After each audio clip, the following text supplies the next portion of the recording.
Now on Denver 7 News, the Broncos are preparing for battle, taking on the 49ers under the Sunday night lights. I think it's going to be hard for people to come in here, and we want to continually win at home. Broncos country showing up in full force, making it known they're ride or die, no matter what happens out on the gridiron. Now the diehards stay positive all the way to the end because there's always next year. Facing tough criticisms, the team is bringing in some new blood, hoping to smooth out a rough start to the season. At the beginning of the season, we're continuing to get better in every area.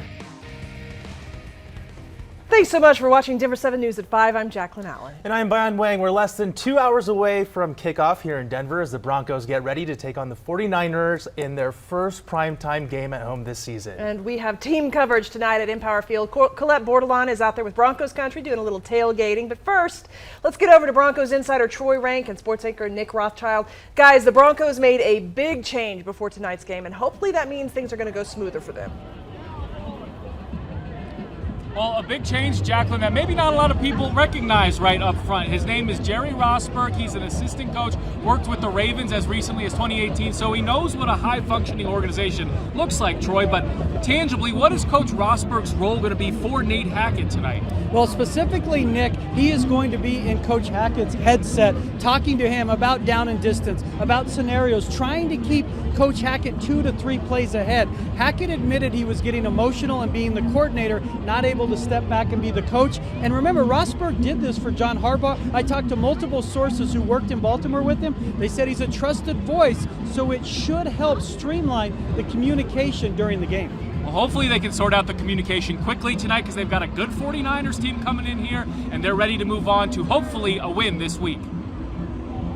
It's a new week. You know, it's the beginning of the season. We're continuing to get better in every area. I think the biggest thing that we want to eliminate is penalties. I mean, that's us on players more than anything else, is making sure that we take that out of the game, especially against the team we're about to go against in the 49ers, and how they play and how great they are at the pass rush and how well and how sound they are on defense. They do a really good job. I mean, you want to play the best teams all the time to always continually push yourself. And, you know, if you want to be successful in this league, you're going to have to beat the best in the league. So it definitely gives you kind of a gauge on where you are, how the guys compete. I'm sure Colette will attest to this in a second, Troy, but the atmosphere out here is already rowdy. Last week we heard fans counting down the play clock. How will the environment maybe help or hinder Coach Hackett tonight in front of this raucous home crowd? Well, he needs to be composed because this is an electric environment. This band behind us notwithstanding. It is a loud group. I've talked to multiple fans since we've been out here. They feel like the Broncos can win tonight. It doesn't feel like a must-win, but it feels like a game they can win, and they need the crowd to be a factor. Get a lead, Nick, and let the crowd yell on third down. That's how the crowd can really play a role. Well, if you listen to Coach Hackett, what he says is he loves the energy, so bring it, fans, bring it all. Golly, I mean, they're loud. I mean, it was great for the defense. It was great. And the countdown, all that kind of stuff. I mean, they're smart. You know, there were some issues that were going on, and it was a great warning for us. And, I mean, I love that environment. I mean, that place is just, it's awesome. And I think it's going to be hard for people to come in here, and we want to continually win at home. And some good news, Nick, for these fans. Healthy players. Jerry Jeudy is in the lineup tonight. Pat Surtain is back. Josie Jewell will make his season debut. Even KJ Hamler, he's back out there. So feels like all hands on deck. They're healthy. That should help if they're going to pull off this upset. Yeah, should give them a puncher's chance tonight as home dogs against the 49ers. We'll talk a little bit about how you beat the Niners coming up later in sports. Back to you. We feel very optimistic now. Yes. Thank you, guys. And it is hopping out there. Did you hear the band in the background? I'm jealous of Colette. We're about to go to her right now. She's over at Empower Field. Broncos fans have been very vocal about the start to the season, Colette, but at the end of the day, it's just tough love. Bion, this is your kind of assignment. I won't lie, but sometimes that tough love, it feels like the only answer for Broncos fans who wouldn't keep showing up in full force out here to tailgate at Empower Field if they didn't love this team and each other. It's not about where you tailgate. A Sunday well spent It's about how you tailgate. is a Sunday spent with people in a parking lot. Like a adrenaline rush. It's almost like a drug. And there's one group You want to finish this one? setting up on game day Nobody can beat that. Nobody. you can't miss. Scott and Betsy are the flag man and the flag mama. Scott Hood I am known as the Mile High Flag Man. and Betsy Hood We have a 32-year anniversary coming up in November. say the flag started out small, My wife and I used to just tailgate, her and I, and it was just us in a car and sitting there drinking some beer and listening to some music. And I saw some flags on a car, and I said, that's cool. But this year, they hit a milestone. And I said, well, one day I want to get to 100 flags. You could call them the Flag Family. Like an oasis in the desert. It draws people. Each one has a different meaning. He's got one for everything, from autism to breast cancer to epilepsy. Bringing fans together from all walks of life. It's like family reunion for about 3 months out of the year that we absolutely look forward to. Spending a Sunday with people who start out as strangers. Everyone, every 100 of them flags represent all of us. Fans who are a family, no matter what happens on the field. So the Hoods became the Flag Family back in 2017. It takes around 4 hours to get all of those flags set up, and all that hard work clearly worth it when from a different parking lot across that entire parking lot that they're in, we can still see those 100 flags really clearly here at Empower Field. Live tonight, Broncos on Denver 7. Yeah, Broncos country doesn't mess around. They don't. I love that. Like an oasis in the desert, you guys. That's so awesome. Absolutely. And we know you all have opinions about the Broncos this season, and we want to hear them. Just give us a call on our Broncos voicemail hotline and tell us how you really feel. That number is 303-832-1111. Our team will listen to every single message that comes in. Yeah, try to keep it clean, guys. Tell us how you feel.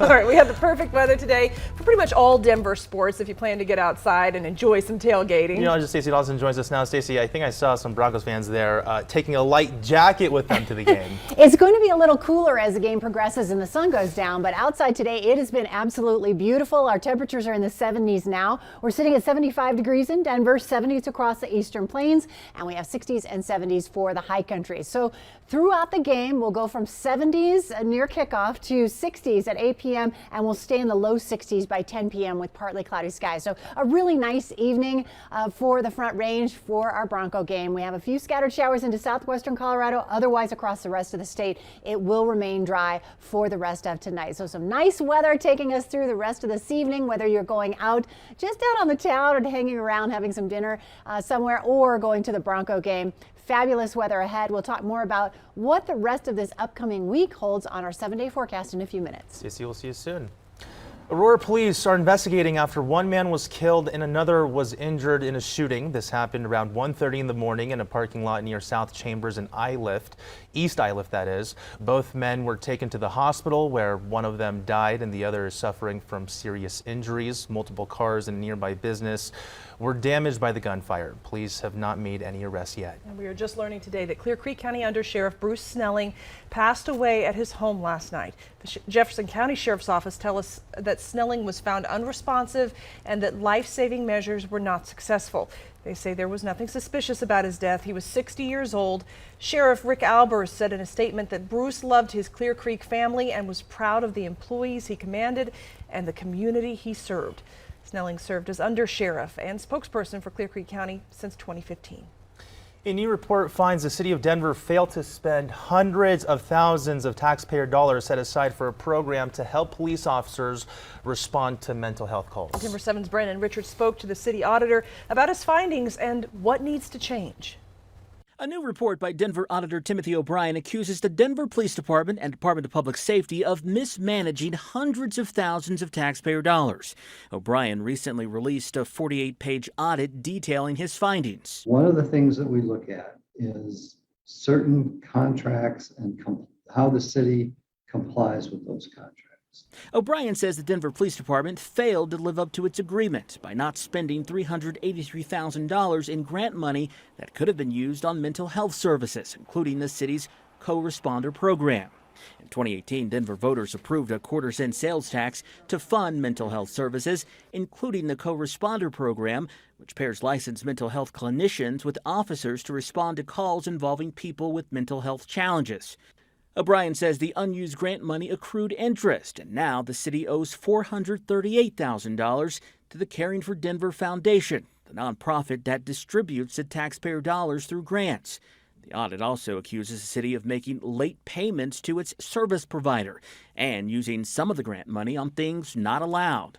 I mean, they spent money on things like travel, which was specifically something they could not spend money on when grant.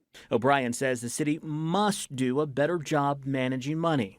And I think the findings provide the department a good foundation to go forward and make the program as good as it can possibly be. The Department of Public Safety, which includes the police department, says while they welcome oversight and agreed with most of the auditor's recommendations, the audit did not factor in the environmental, societal, or economic factors they faced, including the pandemic, civil unrest, and severe economic challenges that had major impacts on staffing and administrative capacity. Well, administration of a grant is pretty much the same whether there's a pandemic or not. The department says the money it didn't spend has been returned to the Caring for Denver Foundation. O'Brien says his report focused only on how the city managed the grant money and did not look into the effectiveness, benefits, or outcomes of the co-responder program itself. In Denver, Brandon Richard, Denver 7. Still to come, Iran is seeing its largest protests in decades. How Iranians in Colorado are reacting to the civil unrest. Plus, another major storm is gaining strength in the Caribbean. The potential Category 4 hurricane headed now towards Florida next.